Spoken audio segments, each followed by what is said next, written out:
Hello and welcome to another edition of This Week in Jewish History.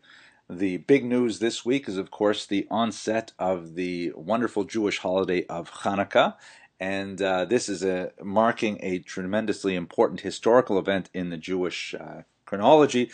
So I'd like to look at three basic elements of the holiday as it relates in particular to the way it's observed in the West, especially in the United States.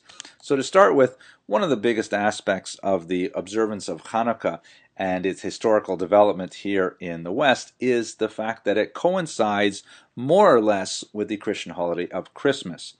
And especially in America, where there has been an attempt to kind of create this Judeo-Christian synergy and a kind of a melting pot nation where all faiths are tolerated, especially the Judeo-Christian ones, as it were. This has led many to kind of elide the two holidays into one. But a very important point to underline is the fact that Chanukah is simply not the Jewish equivalent of Christmas. Not only is that incorrect, it's also diametrically opposed to the real meaning of Chanukah, as I hope to explain in the next few minutes. Now, what exactly does the Chanukah holiday celebrate? It refers to a 2nd century BCE revolt against the assimilationist Greek Jews who wished to draw Jewish culture further into a Hellenistic orbit. At that time, Israel was dominated by the Seleucid Empire, which was one of the successor empires after the death of Alexander the Great. And in particular, there was this king Antiochus Epiphanes, who was really supportive of Hellenizing efforts in Israel and beyond. What I mean by Hellenizing is the adoption of Greek norms in aesthetic areas of life, in athletics, in ritual observances, and in many other areas which were anathema to the Jews of ancient Israel. In particular, the defiling of the temple and the mandating of popular offerings of sacrifices to the Greek gods enraged the traditionalist Jews, and they were led by Yehuda Maccabee, shown here in this rather fanciful pre-modern depiction. I'm sure they look nothing like that. But he led a very successful guerrilla operation that ultimately drove out the Greek-oriented Jews and their supporters and restored the monarchy to Jews once again. The specifics of the holiday observance are associated in particular with the rededication of the temple. The word Chanukah actually means dedication because the temple was considered defiled by all of the idols that were placed there. Central to that temple ritual was the lighting of the menorah. Here is an Israeli seal, actually a patch that depicts the menorah as one of the official state emblems, and you had to light this with oil. However, when they went to the temple, as the story is described in the Talmudic tractate Shabbat, they found only one cruse of undefiled oil, and it took 8 days before they could replenish the stock, but miraculously the oil lasted for 8 days. The whole story of the oil is in many ways really quite secondary to the larger historical phenomenon of the Civil War and the victory of the traditionalists, but it's kind of like a fitting focal point for God's involvement in the story as understood by traditionalist Jews. The menorah, incidentally, according to Maimonides, looked more like this, rather different.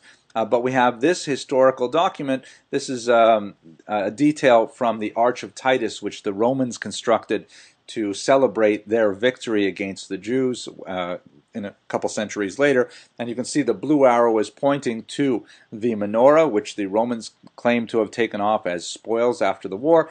The red arrows there, this is kind of like a little joke, I hope you don't mind. Those are primitive television cameras because they wanted to record the event for the media. All right, that was a joke. Okay, you have to forgive me. These are free videos after all.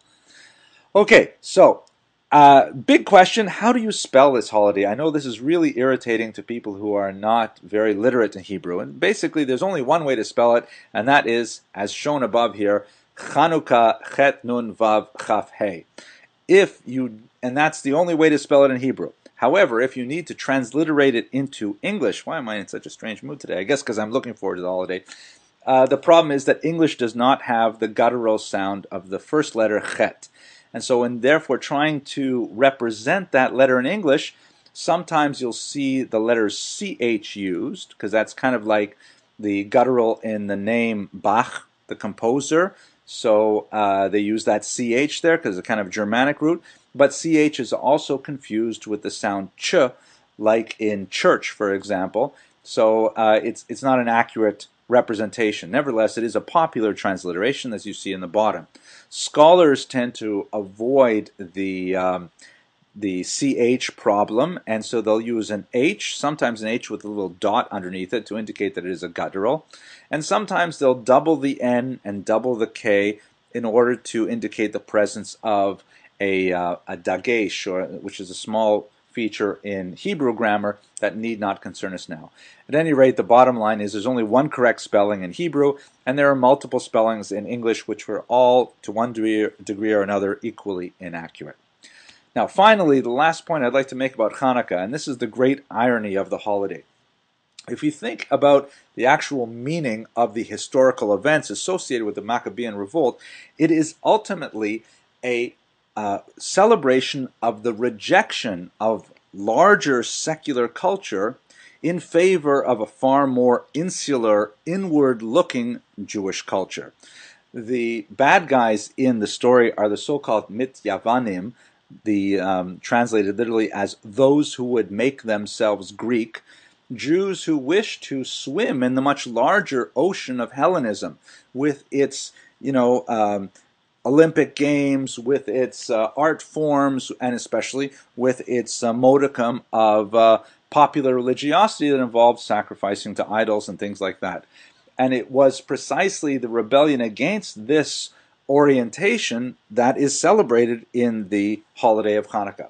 So when we look at the way sometimes American Jews and Americans in general want to celebrate Chanukah by equating it with Christmas, like for example, here is a Christmas tree which is decorated in blue and white, which is sort of a nod to the colors of the Israeli flag, as if making it in blue and white sort of says, hey, it's okay. The irony is, this is exactly the opposite of what the holiday is celebrating. The holiday is celebrating traditionalism, it's celebrating insularity, and the idea of making Chanukah into a kind of universalist holiday is exactly the opposite of what's intended. There are such holidays in Judaism. The holiday of Sukkot in many ways is a universalist holiday. The holiday of Passover is considered by many to be kind of symbolic and emblematic of the larger themes of freedom from oppression and so on. But Chanukah is not one of those holidays. Chanukah is a particularist holiday that talks about celebrating those elements which are specific to Judaism and Jewish culture. Okay, so that's it. I hope all of you have a lichtig und freilich Chanukah, meaning a holiday that is joyous and filled with light. And I hope you enjoyed this video. Thanks very much for watching.